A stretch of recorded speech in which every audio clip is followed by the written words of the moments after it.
ये वो नाजुक वक्त चल रहा है जो आप पर भी अप्लाई हो रहा है, यानी आपके ऊपर भी ये अप्लाई है वक्त कि आप किस तरफ हैं। बहुत नाजुक मरहला है दोस्तों, बहुत नाजुक, इतना कि मैं आपको एक्सप्लेन नहीं कर सकता। बस यूँ समझ लीजिए, बैकग्राउंड ख़राब होगा, नस्ल ख़राब होगी तो आपको हक बात किसी भी हालत में समझ में नहीं आएगी। आप इन छोटे मोटे मुद्दों पर ही उलझे रहेंगे। आप अपने गली में ही, अपने मोहल्ले में ही शिया सुन्नी देवबंदी बरेलवी में फंसे रहेंगे और उधर दुश्मन कांड कर जाएगा, और कांड कर रहा है। कोई नई बात थोड़ी कह रहा हूँ। पहले ये जो खबर है, आज पहली बार पहले सबूत रखूँगा। ये देखिए, इससे पहले कि आप लोग नया प्रोपेगेंडा शुरू करें, ये पढ़ लीजिए आराम से। सऊदी अरब और कतर के डिप्लोमेटिक रिश्ते नहीं हैं। समझ में आई बात? सऊदी अरब और कतर के कोई भी ऑफिशियल रिश्ते नहीं हैं। दुनिया के सामने ये कहते हैं कि हमारा इजराइल से कोई लेना देना नहीं है, लेकिन रिपोर्ट यह है कि इसी सऊदी अरब को, आपके पसंदीदा सऊदी अरब और कतर को इजराइल ने हथियार दिए हैं। जी हाँ, और हथियार कौन से? Air defence system, air defence system के पार्ट्स और उसके अलावा कई तरह के हथियार, एडवांस फाइटर जेट के पार्ट्स भी दोनों देशों को दिए हैं।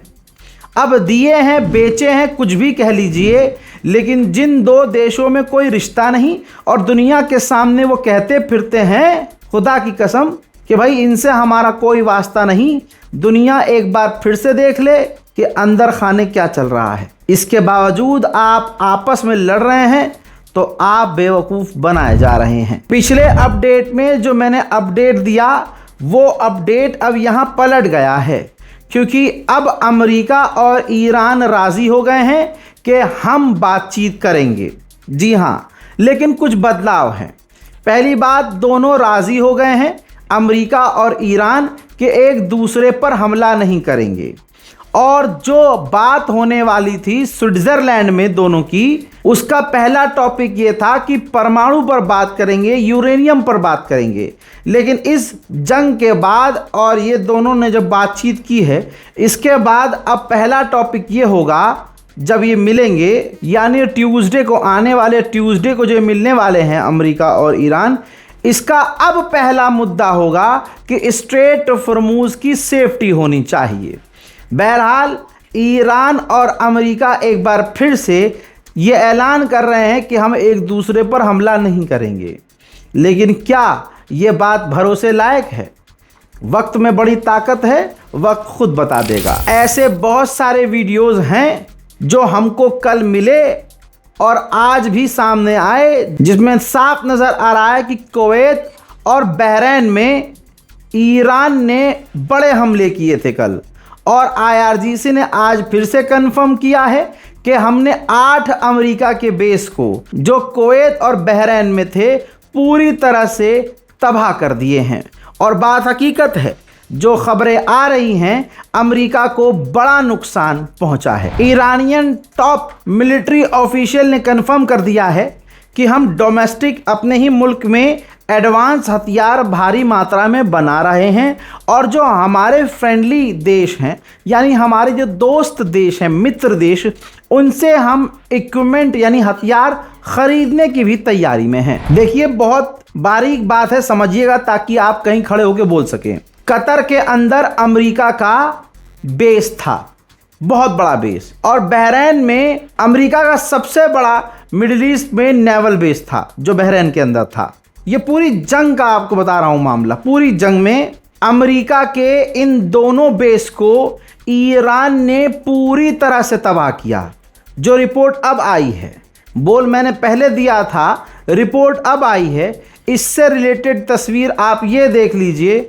ये अमेरिका के बेस तबाह किए गए हैं ईरान के द्वारा, पूरी तरह से तबाह और बर्बाद कर दिए गए। तो बहरीन में दोबारा इस बेस को बनाने में ईरान के हमले के बाद अमेरिका को $400 मिलियन खर्च करने पड़ेंगे, यानी मोटा खर्चा। और अगर टोटल बात करें जो अरब देशों के अंदर, खाली आप बहरीन और कतर के अंदर अमेरिका के जो बेस तबाह हुए और इसके अलावा जो अरबों में जो कुछ बेस अमेरिका के तबाह हुए, तो टोटल लॉस इन तबाही का ये हुआ अमेरिका का कि लगभग 5 billion, B for Bombay, 5 billion dollar का नुकसान हुआ अमेरिका को। अब अमेरिका की इतनी हिम्मत नहीं है कि वो इनको दोबारा बनाए, लिहाजा अब वो बहरीन में मौजूद जो पहले था नेवल बेस, सबसे बड़ा मिडिल ईस्ट के अंदर जो अमेरिका का नेवल बेस था बहरीन में, अब वो उसको बहरीन में नहीं बनाएगा, वो इजराइल ट्रांसफर करने की तैयारी में है। तो ये नुकसान ऐसा है जो दुश्मन अब खुद मान रहा है। उधर IRGC की खुली धमकी आज भी है। IRGC के कमांडर ने कहा है कि अगर ईरान के खिलाफ कोई भी एक्शन अमेरिका फिर लेता है तो उसको मुंह तोड़ जवाब दिया जाएगा। दुश्मन